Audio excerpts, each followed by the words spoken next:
Hello friends, स्वागत है आपका अपने चैनल सिविल हेल्प में। तो इस वीडियो में हम बात करने वाले हैं RRB technician grade first and grade third की जो वैकेंसी निकली है उसके फॉर्म फिलअप के बारे में। पूरा फॉर्म आप रजिस्ट्रेशन से लेकर प्रिंट तक आराम से भर पाओगे और इसके लिए किसी भी प्रकार की समस्या हो, जैसे लाइव फोटो अपलोड करना हो, ठीक है, सिग्नेचर का इमेज अपलोड करना हो, उसको रिसाइज करना हो, ठीक है, पीडीएफ कहीं आवश्यकता पड़ गया तो पीडीएफ बनाना हो, उसको अपलोड करना हो, किसी भी प्रकार की कोई भी समस्या आएगी आप उसे आराम से भर पाओगे और उसके लिए कोई नए एसेट की ज़रूरत नहीं है। आप अपने स्मार्टफोन से ही सारा सब कुछ कर पाओगे, ठीक है। मैं आपको लाइव करके बताऊंगा, ठीक है। तो यदि आपने अभी तक हमारे चैनल सब्सक्राइब नहीं किया तो प्लीज़ सब्सक्राइब कर लीजिए, ताकि जब भी हम ऐसी इन्फॉर्मेटिव वीडियो लाए आप तक सबसे पहले पहुँचे, ठीक है। देखिए, फॉर्म भरने के लिए देखो आप यहाँ से आओगे, अप्लाई वाले पे आप डायरेक्ट यहीं से अप्लाई करोगे, वो तो मैं आपको बताऊंगा ही। उससे पहले आप थोड़ा सा आपको नोटिफिकेशन दिखा दें। देखिए, नोटिफिकेशन आप इसका लिंक हम आपको डिस्क्रिप्शन में दे देंगे, नहीं तो आप वेबसाइट से भी डायरेक्ट पढ़ सकते हो, ठीक है। अब इसमें देखो 70 पेज में इन्होंने अपना पूरा नोटिफिकेशन निकाला है, तो एक बार आप इसे आराम से देखेंगे, समझेंगे इसके बारे में क्या है, ठीक है। इंपॉर्टेंट देखो किस ग्रेड में कितनी वैकेंसियाँ है, ठीक है, किस पोस्ट का नाम क्या है, पोस्ट के बाद फिर उसके लिए सब कुछ देखो यहाँ पे दे दिया, ठीक है। मेडिकल स्टैंडर्ड क्या होगा, इंपॉर्टेंट डेट्स की अगर बात करें तो देखो यहाँ पर इन्होंने दे रखा है कि भाई फॉर्म जो है स्टार्ट होगा ऑनलाइन, ठीक है, 28 जून से आपका फॉर्म स्टार्ट होगा, 28 जुलाई तक फॉर्म भर जाएंगे, ठीक है। उसके बाद last date of application fee submit करने का लास्ट डेट आपका 30 जुलाई 2025 रहने वाला, ठीक है। तो एक बार आप देखो फिर करेक्शन विंडो कब से खुलेगा, देखो इन्होंने अपना सब कुछ यहाँ पर दे रखा है, तो आप एक बार इस नोटिफिकेशन से चेकआउट कर लेना, आपको सब कुछ समझ में आ जाएगा। जैसे नंबर ऑफ पोस्ट, देखिए नेम ऑफ पोस्ट क्या है, ठीक है, तो पे लेवल क्या है, इनिशियल पे कितना होगा, मेडिकल स्टैंडर्ड उसके लिए क्या चाहिए, एज क्राइटेरिया क्या रहने वाला है, ठीक है, टोटल कितनी वैकेंसी है, देखो सब कुछ यहाँ पर दे रखा है, ठीक है। इसके बाद आप और नीचे आओगे, देखो सारे डिटेल यहाँ पर दे रखा था, आप एक बार इसको हमारे हिसाब से भाई आप चेकआउट कर लेना, ठीक है। चेकआउट करेंगे, इसके बाद भी अगर कोई चीज़ अगर आपको नहीं समझ में आता है तो आप कमेंट में पूछ सकते हैं, उसका आपको मतलब उसके बारे में आपको बताया जाएगा, ठीक है। देखो सारी चीज़ यहाँ पर इन्होंने दे रखा है, ठीक है, कुछ भी इन्होंने अपने हिसाब से नहीं छोड़ा है, ठीक है। किसका कितना फ़ी लगेगा, देखो सब कुछ यहाँ पर दे रखा है, ठीक है। उसके बाद फ़ी रिफंड भी होगा, सारा पॉलिसी इन्होंने अपना बता रखा है, तो आप एक बार आराम से इसको पढ़िएगा। इसके बाद भी कोई डाउट आता है तो कमेंट में कीजिएगा। अभी हमारा मुद्दा ये है कि हम इसमें सीखें कि ऑनलाइन फॉर्म कैसे फिल करना है, ठीक है। इसके बाद देखो सिलेबस वगैरह भी इन्होंने दे रखा है कि भाई कैसे कैसे क्वेश्चन पूछेंगे, कितने मार्क्स के कितने क्वेश्चन पूछे जाएंगे, ठीक है। तो यहाँ पर एक बार आप चेकआउट करेंगे तो कोई सारा नोटिफिकेशन इन्होंने आराम से दे रखा है, ठीक है। और देखो यहाँ पे जब आओगे पेज नंबर 31 से, ठीक है, यहाँ पे देखो पोस्ट वाइज, ठीक है, पोस्ट वाइज इसका एलिजिबिलिटी क्वालिफिकेशन वगैरह, मेडिकल स्टैंडर्ड, ठीक है, सब कुछ देखो यहाँ पर दे रखा है। तो एक बार आप इसे पढ़ोगे समझोगे तो आपको समझ में आ जाएगा कि नहीं हमको क्या करना है, ठीक है। इसके बाद देखो आरआरबी वाइज, ठीक है, इसमें देखो सब कुछ यहाँ पर आरआरबी वाई देखो इसमें पोस्ट की अपना सब कुछ दे रखा है, ठीक है। तो एक बार आप यहाँ से चेकआउट करेंगे कि किस आरआरबी में कितना वैकेंसी है। चूँकि देखो जब आप फॉर्म अप्लाई करोगे तो उसमें सबसे पहला स्टेप आपका आरआरबी होता है, उसमें आपको चूज़ करना होता है कि आपको किस आरआरबी से आप अप्लाई कर रहे हो, ठीक है। तो आप अपने हिसाब से, ठीक है, अपनी जो भी आपका नॉलेज है, जो भी आपका नियरेस्ट है या जो भी आपकी सुविधा के अनुसार से अपना आरआरबी आप चूज़ करेंगे, ठीक है। और आरआरबी चूज़ करना आपका काम है, ठीक है। उसके बाद अगर उसमें भी कोई डाउट आता है तो आप कमेंट में पूछ सकते हो, ठीक है। बाकी चीज़ तो मैंने बता दिया। अब आइए फॉर्म भरते हैं, अगर कोई डाउट आता है तो फिर वही भी क्लियर करेंगे। देखिए, फॉर्म भरने के लिए आपको इस वेबसाइट पे आ जाएंगे, या इसका लिंक हम आपको डिस्क्रिप्शन में दे देंगे, नहीं तो आप डायरेक्ट rrb.gov.in सर्च करेंगे तो वेबसाइट आ जाएगा, ठीक है। इसमें देखो सबसे पहले, इससे पहले अपने आरआरबी को कोई भी फॉर्म भरा हो, जैसे कोई भी फॉर्म हो सकता है, जैसे आप एनटीपीसी हो गया या कोई भी फॉर्म, इससे पहले यदि आपने आरआरबी में भरा है, ठीक है, तो आपने रजिस्ट्रेशन किया होगा, तो आप उसी रजिस्ट्रेशन से आप सिंपल से आप लॉगिन पे क्लिक करोगे। लॉगिन के बाद फिर login with your Aadhaar ID या फिर login with your account credential, ठीक है। यदि आपको अपना अकाउंट वगैरह पता है तो सिंपल सा अपना मोबाइल नंबर डालेंगे, पासवर्ड डालेंगे, फिर लॉगिन पे क्लिक कर देंगे। पासवर्ड वगैरह भूल गए तो आप यहाँ से फॉरवर्ड भी कर सकते हो, ठीक है। यदि आप अपना आधार से करना चाहते हो, ठीक है, जैसे आप लॉगिन वाले ऑप्शन पे क्लिक करोगे तो लॉगिन विद आधार से क्लिक करोगे, फिर अपना जो भी रजिस्टर मोबाइल नंबर है, ठीक है, उस अपने जो भी आपके आधार से रजिस्टर मोबाइल नंबर है वो मोबाइल नंबर यहाँ पर दोगे, ठीक है। फिर जनरेट ओटीपी पे क्लिक करोगे। उसके बाद फिर जो भी आपके मोबाइल नंबर पे एक ओटीपी जाएगा, उस ओटीपी को यहाँ पर फिल करोगे। फिर देखो सिंपल सा आई एम नॉट रोबोट पे क्लिक करके लॉगिन वाले ऑप्शन पे क्लिक करोगे तो आप यहाँ से लॉगिन हो जाओगे, ठीक है। इसके बाद देखो फिर क्या है, अब ये मान के चल रहे हैं आप एकदम फ्रेश न्यू कैंडिडेट है, अभी तक आपने कुछ नहीं किया है, कोई लॉगिन वगैरह कुछ नहीं किया, ठीक है। तो आप क्या करोगे, जैसे सिंपल सा देखो क्रिएट एन अकाउंट पे आप क्लिक करोगे, ठीक है। यहाँ पे देखो से वही बताया गया कि यदि आपने 2000 मतलब पहले ही 2024 में यदि आप लॉगिन कर चुके हो, तो अकाउंट बना रखा है, तो आपको दोबारा से अकाउंट बनाने की कोई ज़रूरत नहीं है, ठीक है, ठीक है ना। वही चीज़ बताया गया, तो आप सिंपल से आप यहाँ पे देखो ओके पे क्लिक करोगे। इसके बाद देखो सारा डाटा जैसे मांगा गया है वैसे आप अपना फिल करोगे। इसमें देखिए आएंगे आप, सबसे पहले आपको अपनी नेशनलिटी सेलेक्ट करना है, अपना नेशनलिटी अपना सेलेक्ट किया, फिर अपना देखो अपना फुल नेम देंगे, जो भी आपका नेम है, फिर फुल नेम को दोबारा डाल के यहाँ पर इसको रिटाइप कर देंगे, ठीक है। इसके बाद have you ever change your name, क्या आपने कभी अपना नाम कभी अपना चेंज किया है, तो आप यदि चेंज किया तो आप येस करोगे, नहीं तो नो करोगे, ठीक है। यदि आप एस करते हो, ठीक है। इसके बाद फिर देखो फिर आई एग्री पे क्लिक करोगे। इसके बाद फिर जो भी न्यू चेंज नेम वो दे दिया, ठीक है। फिर रीटाइप न्यू चेंज नेम वो दोगे, ठीक है, जो भी आपका रीटाइप कर दिया। फिर देखो नहीं तो आप सिंपल से नो करके आगे बढ़ेंगे, ठीक है। इसमें देखो जो भी चीज़ भरोगे उसको दोबारा डाल के आपको कंफर्म करना पड़ेगा, ये इनका सिस्टम है, ठीक है। ये सब डेट ऑफ बर्थ दिया, डेट ऑफ बर्थ चूज़ करने के बाद फिर आप उसको, ठीक है ना, जो भी आपका डेट ऑफ बर्थ था उसको यहाँ पर चूज़ करोगे। फिर डेट ऑफ बर्थ को दोबारा डाल के आप यहाँ पर वेरीफाई कर लोगे, ठीक है। सेम इसी प्रकार से अपना जेंडर सेलेक्ट करेंगे, जेंडर को अपना दोबारा डाल के वेरीफाई कर लेंगे। फिर अपना फर्स्ट नेम फादर्स नेम देंगे, फादर्स नेम को दोबारा डाल के वेरीफाई कर लेंगे। इसके बाद फिर और नीचे आएंगे, फिर अपना मदर्स नेम जो भी आपका होगा वो देंगे, मदर्स नेम को दोबारा डाल के वेरीफाई कर लेंगे। इसके बाद फिर अपना एक एक्टिव ईमेल आईडी देंगे, चूँकि इस पर देखो ईमेल आएगा, ठीक है। एक्टिव ईमेल आईडी दिया, ठीक है। फिर जनरेट ईमेल आईडी पे आपको क्लिक करना है। देखिए आपको यहाँ पर आपको क्लिक करना है। फिर आपके ईमेल आईडी पर एक ओटीपी जाएगा, उस ओटीपी का यहाँ पर डाल के फिर आपको वेरीफाई का ऑप्शन आएगा, वहाँ पर फिर टिक कर देना है, ठीक है। इसी प्रकार से अपना एक एक्टिव मोबाइल नंबर देना है, फिर जनरेट मोबाइल नंबर ओटीपी पे क्लिक करना है। फिर आपके मोबाइल पर एक ओटीपी आएगा, उसको यहाँ पर फिल करना है। फिर यहाँ से वेरीफाई का ऑप्शन आ जाएगा, वहाँ पर आपको वेरीफाई करना है, ठीक है। इसके बाद फिर देखो नीचे आओगे, अब देखो आपको अपना वेरिफिकेशन करना है, ठीक है। वेरिफिकेशन थ्रू देखो 3 ऑप्शन है। यदि आप चाहो तो अपने डिजी लॉकर से भी कर सकते हो, यदि आपका डिजी लॉकर अकाउंट है तो आप यहाँ से भी वेरिफिकेशन कर सकते हो। दूसरा चीज़ अपना आधार कार्ड से कर सकते हो। तीसरा चीज़ यदि आपके पास आधार कार्ड नहीं है तो आप इससे भी कर सकते हो, ठीक है। लेकिन देखो मेरा मानना है कि सबसे बढ़िया आपका आधार कार्ड से होगा, तो कोशिश करो कि आप अपना आधार कार्ड से करो, क्योंकि देखो आगे चल के आपको आधार भी वेरीफाई करना ही पड़ेगा, ठीक है। जैसे हम सपोज अगर हम वेरिफिकेशन थ्रू आधार करेंगे तो देखिए वही चीज़ है, इसमें देखो अपना जो भी आधार कार्ड नंबर है वो डालेंगे, ठीक है। फिर ओटीपी जनरेट ओटीपी पे क्लिक करेंगे तो आपके आधार नंबर से जो भी आपके आधार से जो भी लिंक मोबाइल नंबर है उस पर एक ओटीपी जाएगा। उस ओटीपी को आप यहाँ पर फिल करेंगे, फिर वेरीफाई पे क्लिक करेंगे तो आपका वेरिफिकेशन हो जाएगा, ठीक है। इसके बाद देखो कंसेंट है ये 18 साल वाला, ठीक है। यदि आप कि भाई इसमें देखो आपको अपना कंसेंट करना पड़ेगा कि मैं कंफर्म करता हूँ कि मैं 18 साल या उससे अधिक है, ठीक है। तो ये सब सारी चीज़ें एक बार आपको ऑडियो में भी आप पढ़ के सुन सकते हो, ठीक है। सपोज जैसे आपके पास आधार कार्ड नहीं है, ठीक है, तो I don't have Aadhaar card पे क्लिक करोगे, ठीक है। तो फिर I don't have Aadhaar card पे आपने क्लिक कर दिया, ठीक है। इसके बाद देखिए ऑप्शन आ जाएगा, इसमें देखो सिलेक्ट वैलिड आईडी प्रूफ, तो इसमें देखो पैन ही है, ठीक है। हमारे में तो पैन दिखा रहा है, हो सकता है लेकिन पैन ही दिखाएगा, ठीक है। तो अपना पैन यहाँ पे डालोगे, ठीक है। तो आपके फुल नेम जो भी आपके पैन पर है वो डालेंगे, ठीक है। फिर अपना डेट ऑफ बर्थ यहाँ पे चूज़ करेंगे, फिर अपना डॉक्यूमेंट नंबर देंगे, ठीक है। पैन नंबर यहाँ पर देंगे, फिर इश्यूइंग अथॉरिटी किस अथॉरिटी द्वारा आपका इश्यू है पैन नंबर वो दे देंगे, ठीक है। फिर प्लेस ऑफ इश्यू कहाँ से इश्यू है वो दे दिया, ठीक है। इतना कुछ बनने के बाद फिर आप प्रोसीड पे क्लिक करोगे तो आपका यहाँ पर वेरिफिकेशन हो जाएगा, ठीक है। लेकिन अभी कोशिश करो कि आप आधार से ही करो। इसके बाद फिर देखो अपना क्रिएट पासवर्ड, आपको एक ऐसा पासवर्ड बनाना है जिसमें सभी चीज़ों हो, जैसे स्पेशल कैरेक्टर वगैरह। सपोज जैसे आपका नाम मोहित है, ठीक है। तो आप क्या करो अपने नाम का 3 अक्षर लिख लो, ठीक है, MOH, ठीक है। फिर @ लगा दिया या डॉलर कुछ भी लगा दिया, ठीक है। मोह @ फिर कोई भी 4 अंक ले लो, जैसे अपना डेट ऑफ बर्थ का ईयर ले लो, जैसे अपना 2005 अपने ले लिया, ठीक है। ऐसा करके आप अपना कुछ भी ले सकते हो। तो ये आपका एक अच्छा स्ट्रॉन्ग पासवर्ड है। मैंने एक आपको सैंपल बताया है, आप अपना दूसरा बना लेना अपने हिसाब से, ठीक है।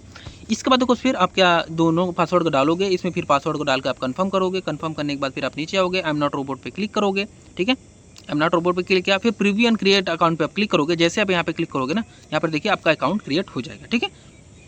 इसके बाद देखो आप आ जाओगे होम पेज पे आने के बाद आप देखो आपको लॉगिन वाले सेक्शन पे क्लिक करना है। फिर लॉगिन विद आधार या लॉगिन विद RRB अकाउंट आप जैसे भी चाहो, ठीक है। आप वैसे अपना आप लॉगिन हो जाना, ठीक है। लॉगिन होने के बाद लॉगिन पे क्लिक करते देखिए आपको पास कुछ ऐसा इंटरफेस दिखेगा। इसमें देखो क्या है कि 2 फैक्टर ऑथेंटिकेशन है। इसमें देखो फिर मांगता है, अब देखो इसमें क्या करोगे, सिंपल सा send OTP to email, send OTP to phone. आप जहाँ भी चाहो आप एक OTP वहाँ पर भिजवाओ, उस OTP के यहाँ पे फिल करो, फिर लॉगिन वाले ऑप्शन पे क्लिक करोगे तो आप यहाँ से लॉगिन हो जाओगे।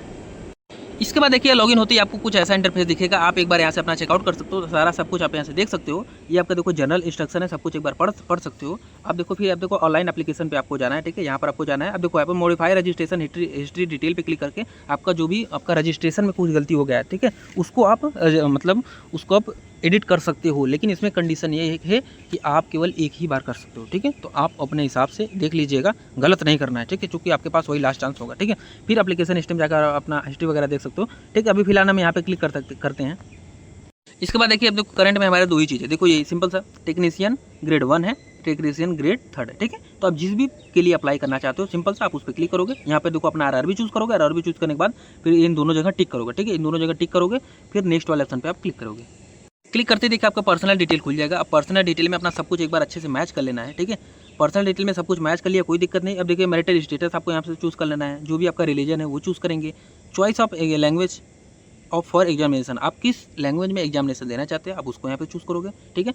फिर विजुअल आइडेंटिफिकेशन मार्क, ठीक है, permanent visual mark of identification, ठीक है, यदि आपके चेहरे या कहीं शरीर पे कोई कट का निशान, जला का निशान, ठीक है, कुछ का निशान हो, ठीक है, तो आप उसको दोगे। जैसे अमोल मार्क ऑन राइट चीक, मतलब आपके दाहिने गाल पर कुछ तिल का निशान है, ठीक है, ऐसे प्रकार से कुछ भी हो आप दोगे। इंग्लिश बहुत बड़ा फैक्टर नहीं है, लेकिन आपको ओवरऑल मोटी मोटा दे देना है, 2 देना है, ठीक है। यदि आपके पास सपोज एक ही है तो आप यहाँ पर एक में दोगे, दूसरे में आप लिखोगे नो मार्क, NOMARK है, ठीक है। यदि आपको में दोनों नहीं तो आप दोनों में नो मार्क लिख दो, लेकिन है तो दे दो, अच्छी बात है, ठीक है।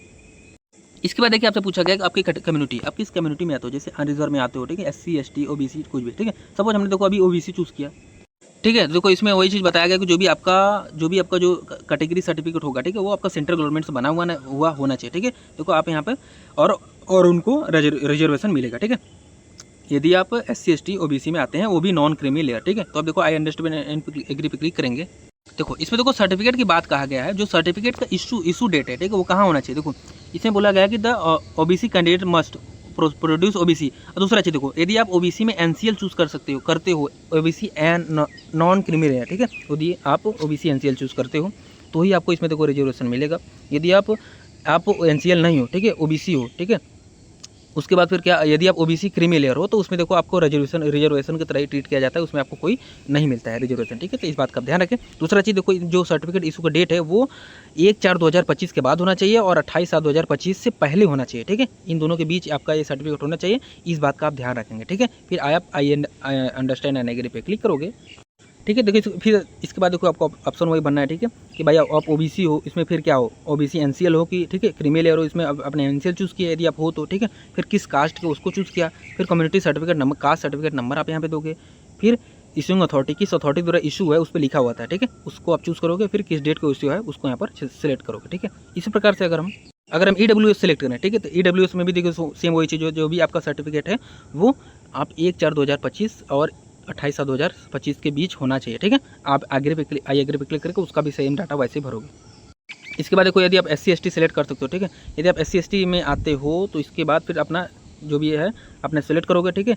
फिर नेम ऑफ कास्ट यहाँ पर दोगे, इसको फिर फिर कम्युनिटी सर्टिफिकेट नंबर यहाँ पे दोगे, ठीक है। कम्युनिटी सर्टिफिकेट इशूइंग अथॉरिटी दोगे, ठीक है।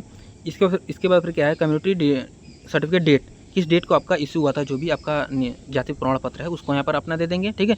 फिर do you wish to avail free rail travel pass for exam, ठीक है। मतलब देखो इसमें जो है SC ST वालों को आपको फ्री ट्रेवल पास मिलता है, ठीक है। तो आप यहाँ पे येस करोगे, उसके बाद फिर देखो आपका टैब खुलेगा, उसमें आपको नियरेस्ट रेलवे स्टेशन डालना पड़ेगा, ठीक है। उतना डाल दोगे आपका काम हो जाएगा। दूसरा चीज़ आपको देखो अपना कास्ट सर्टिफिकेट भी अपलोड करना पड़ेगा। जैसे यहाँ पर देखो अपना कास्ट सर्टिफिकेट अपलोड करना पड़ेगा। इसमें देखो क्या है, मैक्सिमम 400 KB में आपको 400 KB का PDF आपको अपलोड करना है, ठीक है। अब सपोज जैसे आपका कास्ट आप ऐसा PDF बनाओगे कैसे, ये वही मैं आपको शुरू में बात कर रहा था। जैसे आपके पास जैसे फोटो है, ठीक है, आपने जो भी आपका कास्ट सर्टिफिकेट है उसका फोटो आपने क्लिक किया, जो कि कुछ ऐसा आपको आपने इसको गैलरी में सेव कर लिया, ठीक है। गैलरी में सेव करने के बाद अब देखिए अभी इसका फॉर्मेट क्या है, JPG। अब JPG को हमको कन्वर्ट करना है PDF में।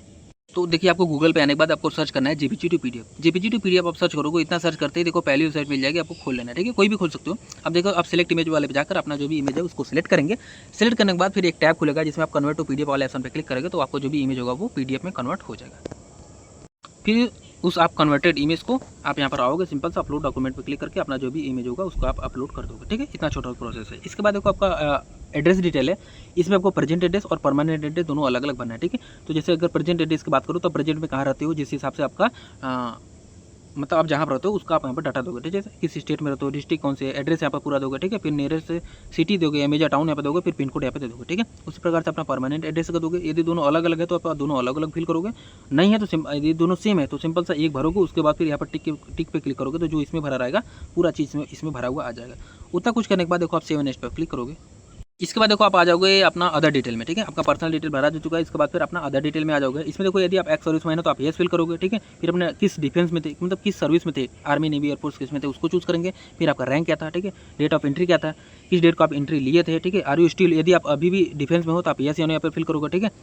इसके बाद फिर क्या, डेट ऑफ डिस्चार्ज, किस डेट को आप डिस्चार्ज हुआ था, आपका डिस्चार्ज का रीजन क्या था, ठीक है। फिर डिस्चार्ज सर्टिफिकेट नंबर दोगे, ठीक है। इसके बाद फिर क्या, यदि सिविल में पहले से कोई, यदि आप एक्स सर्विसमैन ग्रुप में कोई कोटा ले रखा है तो आप इसको फिल करोगे, ठीक है। फिर लेंथ ऑफ सर्विस आपको यहाँ पर अपना देना पड़ेगा।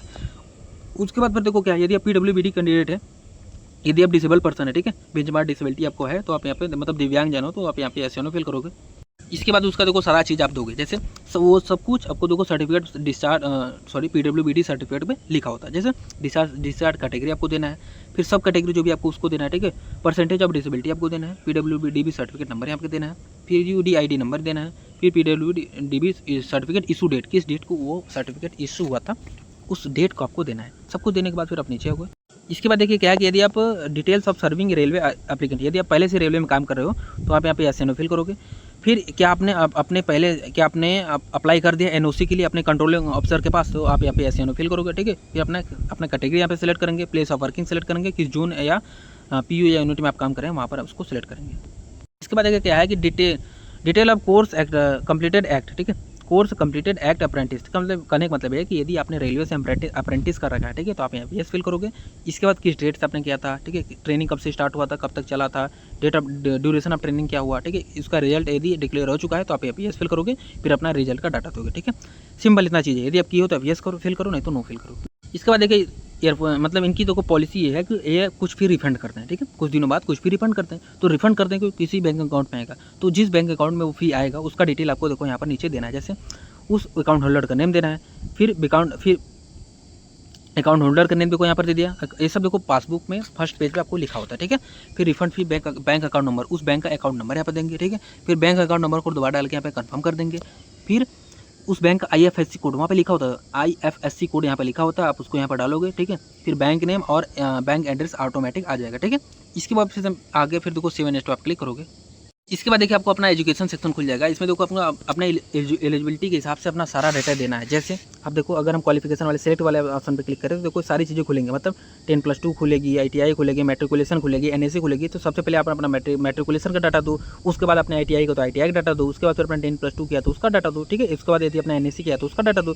सपोज हमने देखो अपने मैट्रिकुलेशन चूज़ किया, इसके बाद देखिए इसमें देखो खुलेगा कि भाई आप किस स्टेट से किए हो, किस डिस्ट्रिक्ट से किए हो, किस बोर्ड से आप किए हो, ठीक है। डेट ऑफ पासिंग क्या है, आपका रोल नंबर क्या था, फिर मार्कशीट सर्टिफिकेट नंबर यहाँ पर देना है, ठीक है। सीरियल नंबर यहाँ पर मार्कशीट सीरियल नंबर यहाँ पर देना है, ठीक है। फिर यहाँ पे देखो सेव वाले ऑप्शन पे क्लिक करोगे, क्योंकि देखो हमारा पहले से भरा हुआ था इसलिए मैंने अपडेट किया है। आप में देखो ऐड ऑप्शन देगा, ठीक है। आप ऐड करोगे, इसके बाद फिर पहले वाले आ जाओगे।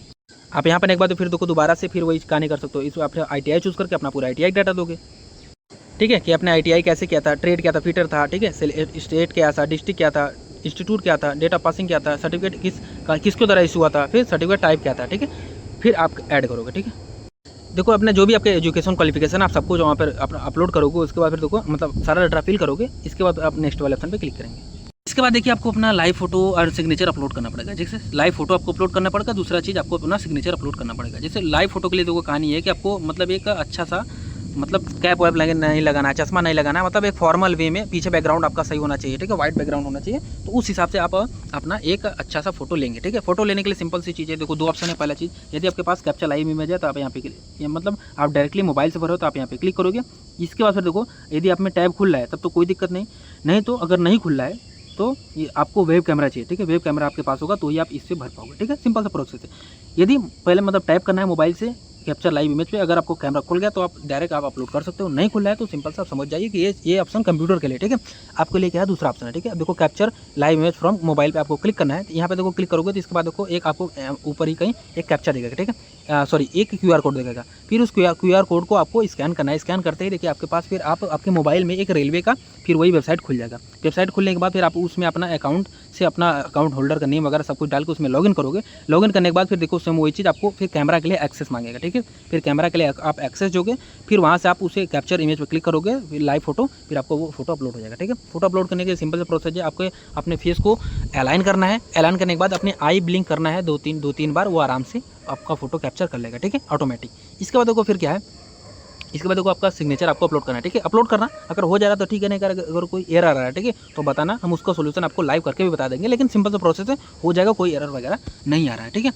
अब देखो इसमें देखो जो सिग्नेचर वाला कहानी है, सिग्नेचर के लिए देखो इन्होंने अपना दे रखा है कि उसका जो साइज होना चाहिए, सिग्नेचर का डायमेंशन जो होना चाहिए वो 140 से 160 पिक्सल होना चाहिए। दूसरा चीज़ इसका जो साइज होना चाहिए 30 से 49 KB के बीच होना चाहिए, ठीक है। ठीक है, तो मतलब हमको एक ऐसा इमेज बनाना है जिसका डायमेंशन ये हो और साइज ये हो, ठीक है। सपोज जैसे हमारे पास सिग्नेचर है, उसका हमने फोटो क्लिक किया जो कि कुछ ऐसा है, ठीक है। अब हमको इसको डायमेंशन और साइज को चेंज करना है। इसके लिए देखो आप गूगल पे आओगे। गूगल पे अगर आप सर्च करोगे IM रिसाइजर सर्च करने के बाद देखो पहले वेबसाइट मिल जाएगी, उसको खोल लेना है। इसको खोलने के बाद देखो यहाँ पे क्लिक हेयर वाले ऑप्शन पे आपको क्लिक कर लेना है। फिर सिलेक्ट इमेज वाला जाकर जो भी आपका इमेज होगा सिग्नेचर वाला उसको यहाँ पर सिलेक्ट करके अपलोड कर देना है। अपलोडिंग के बाद फिर देखो विड्थ हाइट देखो पिक्सल में कितना दिया था, उसने विड्थ कहा था 140 पिक्सल, ठीक है। तो इसको हमने कर दिया 140 और 140 इसको कर दिया, और हाइट कितना कहा था 60 पिक्सल, तो इसको हमने 60 कर दिया, ठीक है। इसके बाद फिर देखो नीचे आओगे, इसका मैक्सिमम फाइल साइज कितना कहा था 49 का था ना, तो हमने इसको 49 कर दिया। इतना कुछ करने के बाद देखो आप ऊपर आओगे, यहीं पर देखो आपको एक यहाँ पर आपको एक डाउनलोड का ऑप्शन दिख जाएगा, ठीक है। डाउनलोड का ऑप्शन यहाँ पे दिख जाएगा, आप यहीं से अपना इमेज डाउनलोड कर पाओगे, ठीक है। हमारे में इसलिए नहीं दिख रहा है क्योंकि हमने कोई इमेज वगैरह अपलोड नहीं किया था, ठीक है। फिर यहाँ पे देखो आप आओगे, ब्राउज वाले पे क्लिक करोगे। ब्राउज वाले पे क्लिक करने के बाद फिर अपना जो भी इमेज होगा उसको यहाँ पर अपलोड कर दोगे, ठीक है, फाइल मैनेजर से। फिर देखो यहाँ पर सेव वाले ऑप्शन पे क्लिक करोगे। उसके बाद देखो आपके एलिजिबिलिटी के अनुसार जब भी आप अपने एलिजिबिलिटी भरे हो उसके अनुसार देखो आपको पोस्ट और जोन वाइज सब कुछ यहाँ पर दिख जाएगा, ठीक है। तो आप अपने हिसाब से देखो प्लस वाले पे क्लिक करके जहाँ भी आप प्रेफरेंस देना चाहते हो जिस भी चीज़ के लिए, ठीक है, उसको देखो यहाँ पर वो अपना प्रेफरेंस आपको यहाँ पर दिख जाएगा। इसके बाद फिर देखो नीचे आओगे, नीचे आने के बाद फिर देखो यहाँ पर देखो टिक करोगे, फिर यहाँ इन दोनों पे आप टिक करोगे, फिर किस प्लेस से भरो उस प्लेस का नाम दोगे, फिर डेट आपको नीचे दिख जाएगा, फिर सिग्नेचर आपको यहाँ पर दिखता रहेगा। फिर प्रीव्यू एप्लीकेशन फॉर्म पे आपको क्लिक कर देना है। प्रीव्यू करने के बाद देखो आपको सारा डाटा एक बार फिर से मैच कर लेना है। अगर फिर भी अभी कोई डाउट हो तो यहाँ पर एडिट वाले ऑप्शन जाकर आप उसे एडिट कर सकते हो, नहीं तो फिर यहाँ पे आप टिक करोगे, फिर जनरेट ओटीपी क्लिक करोगे, फिर आपको उस ओटीपी को आप वेरीफाई करोगे। इसके बाद देखो फिर आपको ऐसा ऑप्शन दिख जाएगा। इसमें देखो आपको पेमेंट के लिए आपको जो भी आपके कैटेगरी वाइज जो भी पेमेंट आपका बनता है वो पेमेंट आपको करना पड़ेगा। पे विथ SBI पे आपको क्लिक करना है। इसके बाद आपका पेमेंट गेटवे खुलेगा, उस पेमेंट गेटवे के माध्यम से आप अपना पूरा पेमेंट कर दोगे आराम से। उसके बाद फिर अपने आपका फॉर्म सबमिट हो जाएगा और आप उसका प्रिंट आउट निकलवा सकते हो, ठीक है। तो ये था छोटा प्रोसेस जिसमें आपको बताया भाई कि RRB technician grade 1 and grade 3 का फॉर्म कैसे फिल करें। अपनी तरफ से तो मैंने हर एक चीज़ को बताने का प्रयास कर दिया है, लेकिन अगर फिर भी कोई डाउट हो, कोई चीज़ हो जो रह गई हो, आपको न समझ आया हो तो आप कमेंट करके पूछ लेना, गलत नहीं भरना, अभी आपके पास टाइम है, ठीक है। दूसरा चीज़, वीडियो अच्छा लगा हो तो वीडियो को लाइक करें, चैनल सब्सक्राइब करें, हो सके वीडियो शेयर करें, ठीक है। और मिलते हैं इसी किसी प्रकार के नए इन्फॉर्मेटिव इन्फॉर्मेशन के साथ। अगर कोई भी इससे रिलेटेड कोई अपडेट वगैरह कुछ आता है तो आप तक सबसे पहले पहुंचाने का काम करेंगे, ठीक है। तो मिलते हैं नेक्स्ट वीडियो में। Good luck.